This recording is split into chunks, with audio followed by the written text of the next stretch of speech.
October. A chill hangs in the air. The year is 1974. Students at the prestigious Stanford University are focused on their studies. Midterms loom, but on this campus, a darkness is about to descend. A darkness that will linger for decades. A young woman walks alone. Her name is Arlis Perry. She is 19, a newlywed. Full of life and promise, she has come to Stanford Memorial Church seeking a moment of peace. Unknowing, she is walking into a nightmare. The church is vast. Its vaulted ceilings disappear into the shadows. Arlis is alone with her thoughts, or so she thinks. In the stillness, evil lurks, waiting to steal her future. This is the story of her murder. A murder that would baffle investigators for over 40 years and leave a community forever scarred.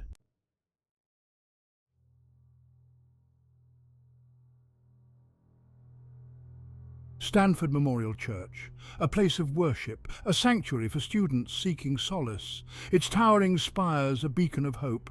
But on that October night it became a tomb, a place of unimaginable horror. The killer, shrouded in darkness, had chosen his moment carefully, waiting for Arlis to be alone, his motives a mystery, his cruelty absolute.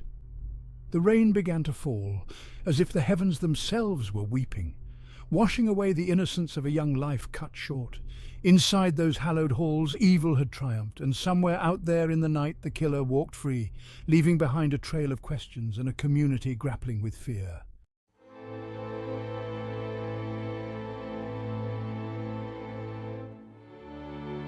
The next morning, the sun rose on a scene of unspeakable horror.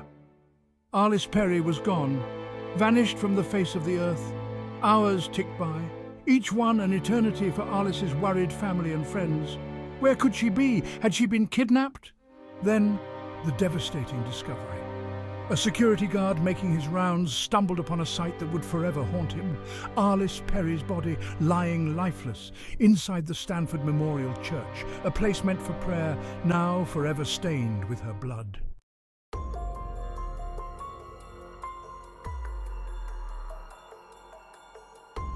The news spread like wildfire.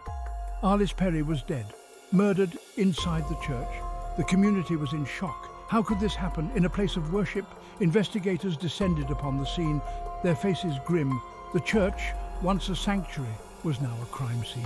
Every surface a potential clue. The air was thick with the smell of death and the weight of unanswered questions. Who could have committed such a heinous act? And why? Arlis Perry's body was taken away, leaving behind a void in the hearts of those who loved her and in the soul of Stanford University.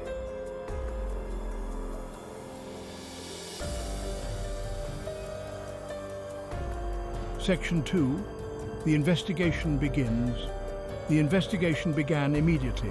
Every lead was pursued, every witness questioned. Time was of the essence. Students, faculty and staff were interviewed, their faces etched with worry and fear. Had they seen anything? Anyone suspicious? The pressure mounted. The police needed a break, a clue that would lead them to the killer, but the killer had vanished as silently as he had come. The campus was on edge. Students were afraid to walk alone. The killer was still out there, somewhere, watching, waiting.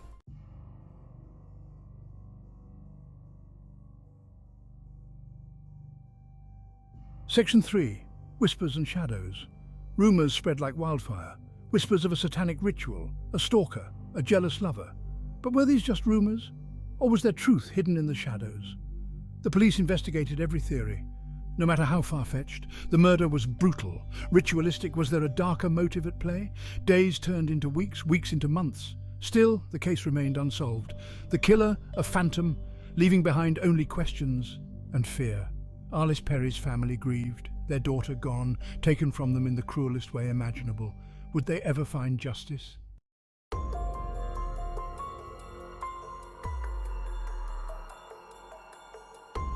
Section 4. Dead ends and desperation. The investigation hit dead end after dead end. Leads went cold.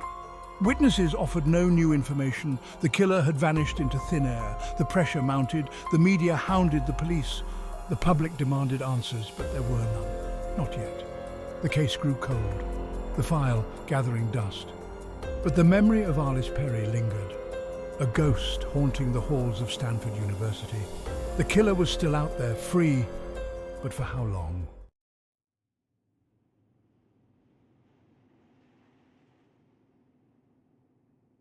Years passed. The memory of Arlis Perry's murder faded for some, but not for all. The case cast a long shadow over Stanford University. Detectives never gave up hope. They revisited the evidence, interviewed new witnesses, each time hitting a wall of silence. No arrests, no trials, just a growing sense of frustration, and a family still searching for answers. Arlis Perry's name lived on, whispered in the hallways of Stanford, a reminder that even in a place of learning, darkness could prevail.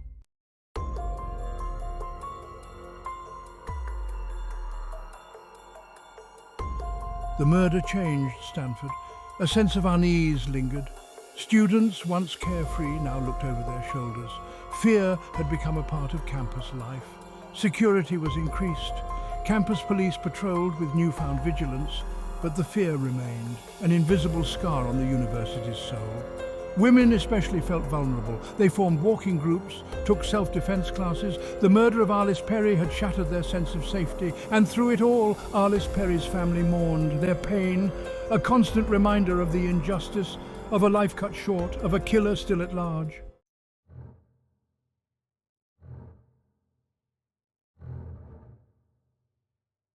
Over the years, there were glimmers of hope. Tips came in, new leads were explored, but each one led to a dead end. Psychics offered their visions. Amateur sleuths developed their own theories, but the truth remained elusive, hidden in a labyrinth of unanswered questions. The case went cold, then hot, then cold again. Frustrating investigators, tantalizing the public, but offering no closure. Decades passed, the world moved on, but Arlis Perry's murder remained. An unsolved mystery, a haunting reminder of the darkness that can lurk in the shadows.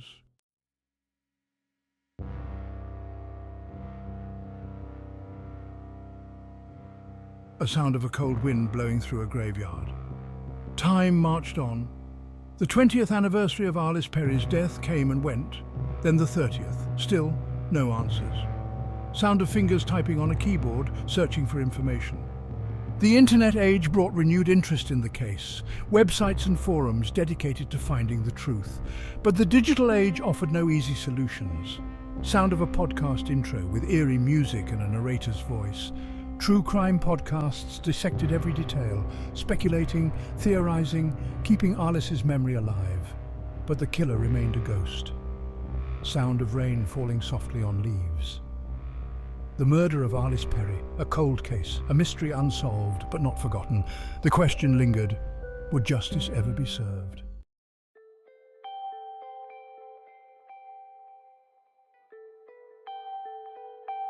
Sound of a keyboard clicking, a mouse clicking.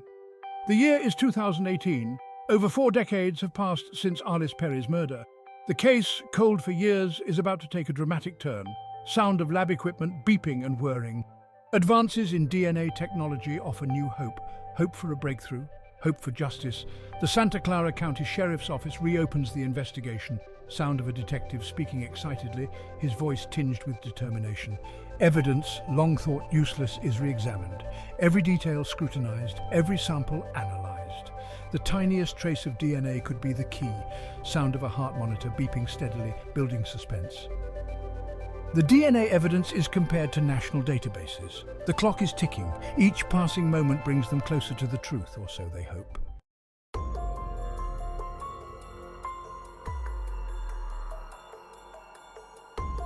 Sound of a sharp intake of breath followed by silence.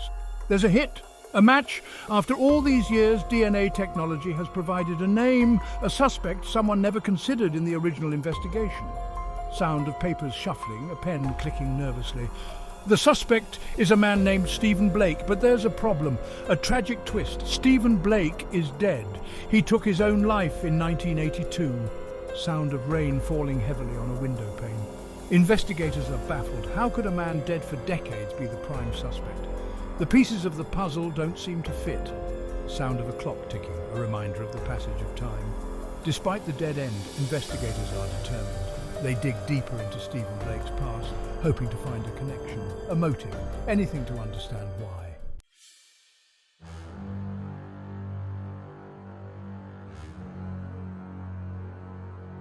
Sound of an old interview tape, whirring, a voice speaking softly. Interviews with Blake's family and friends paint a disturbing picture. Blake, it turns out, had a dark side, a history of mental instability, a fascination with the occult. Sound of a door creaking open, revealing a dark room. He was known to visit Stanford's campus, drawn to the church, the very place where Arlis Perry was murdered. The coincidences are too much to ignore. Sound of a detective speaking in a low voice, his tone grave. Investigators discover a chilling detail. Blake had a sister who bore a striking resemblance to Arlis Perry, a sister who died young. Could this be the missing link? Sound of a gavel slamming, echoing in a silent courtroom. Although Blake cannot be brought to trial, the evidence is overwhelming. The Santa Clara County Sheriff's Office officially names Stephen Blake as Arlis Perry's killer. The case is closed.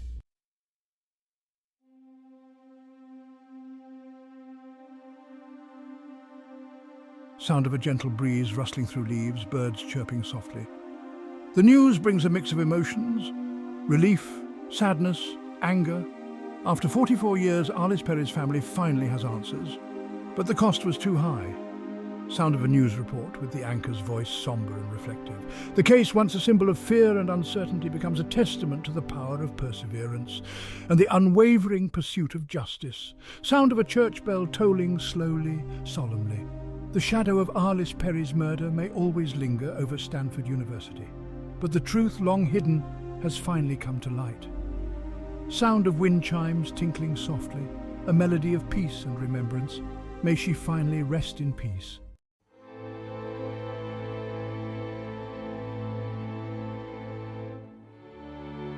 A legacy of loss. The Stanford Memorial Church stands today, a beacon of faith and learning. Its majestic spire and intricate stained glass windows are symbols of hope and resilience. Yet the echoes of Arlis Perry's murder still whisper within its hallowed halls. The tragic event that took place here has left an indelible mark on the community, a chilling reminder that even in sanctuaries, darkness can intrude.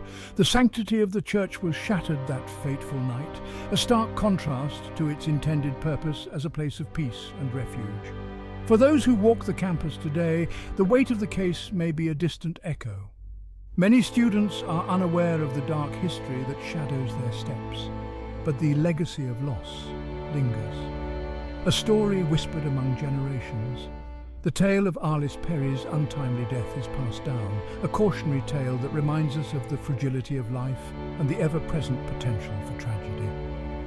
But for Arlis's family and friends, the pain of loss remains. They are haunted by memories of a vibrant young woman whose life was brutally cut short, a wound that never fully heals.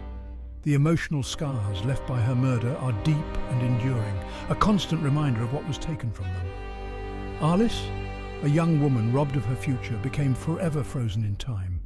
Her photograph, a poignant reminder of the dreams and aspirations that were never realized, her dreams, aspirations, and the love she shared with her family tragically cut short.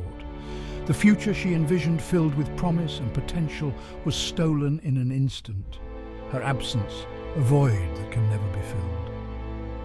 The space she once occupied in the lives of her loved ones remains empty, a silent testament to her loss.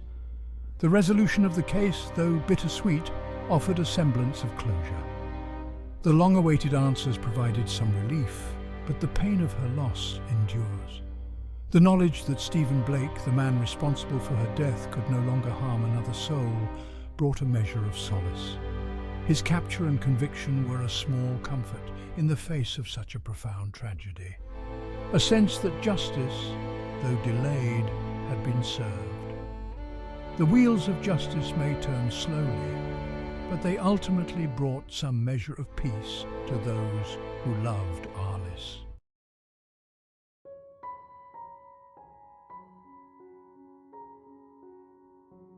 The identification of Stephen Blake as Arlis's killer did not come without its share of sorrow and frustration. The news rippled through the community, leaving a trail of heartache and unanswered questions in its wake. The revelation that he had taken his own life decades earlier extinguished any possibility of a trial, a confession, or a chance for Arlis's loved ones to confront the man who had caused them such immeasurable pain. The courtroom, which should have been a place of reckoning, remained silent and empty, a stark reminder of the justice that would never be served. The truth, often elusive and painful, can sometimes bring more questions than answers. Why Arlis? What was it about her that drew Blake's malevolent attention? The investigators, despite their tireless efforts, could only piece together fragments of a dark and twisted puzzle. What drove Blake to commit such a horrific act? Was it a moment of madness or a calculated plan? The forensic experts, with their meticulous attention to detail, sought to uncover the hidden motives behind the crime, but the answers remained frustratingly out of reach. These questions lingered, haunting those who sought understanding in the face of senseless violence. The community, united in their grief, gathered in candlelight vigils, seeking solace and strength in each other's presence. They reflected on the fragility of life and the impact of such a senseless act on their collective psyche. The community, once shaken by fear and suspicion, grappled with the complexities of the case. The small town, with its once serene streets, now bore the weight of unease and uncertainty. Neighbours looked at each other with wary eyes, wondering how such darkness could have lurked so close to home. The realization that the perpetrator had walked among them, masked by a veneer of normalcy, served as a stark reminder of the duality of human nature. It was a chilling thought that someone capable of such evil had blended seamlessly into their everyday lives, hiding in plain sight. Despite the lingering questions and the absence of a traditional legal resolution, the truth, however painful, offered a path towards healing. The letters of condolence, filled with heartfelt words, provided a bittersweet comfort to Arlis's loved ones. They found solace in the knowledge that the truth, though harsh, had finally come to light. It allowed Arlis's loved ones to begin to piece together the fragments of their shattered lives and to honour her memory with a renewed sense of peace. The act of lighting a candle became a symbol of their resilience and determination to move forward, carrying Arlis's spirit with them as they sought to rebuild and find strength in each other.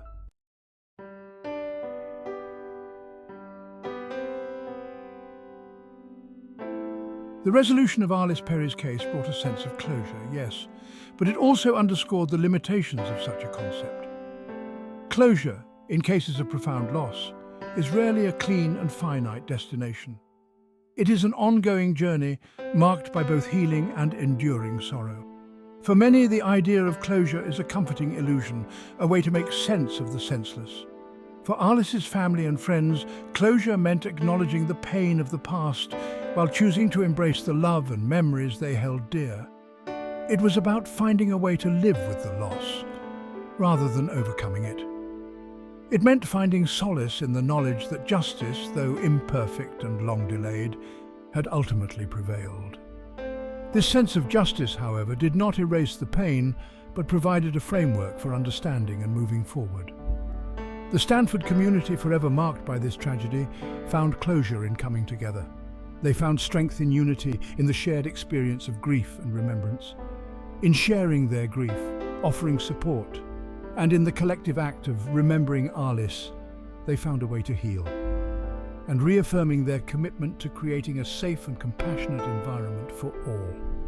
The passage of time, while unable to erase the pain of the past, allowed for healing and growth. It provided a space for reflection and the opportunity to build a future that honors the past. It allowed for a renewed appreciation for the preciousness of life, a deeper understanding of the fragility of existence, and a strengthened resolve to honor Arlis's memory by living with purpose and compassion. This resolve became a guiding light, a way to transform tragedy into a force for good. In the end, closure is not about forgetting or moving on, but about integrating the loss into the fabric of life and finding ways to live meaningfully in its shadow.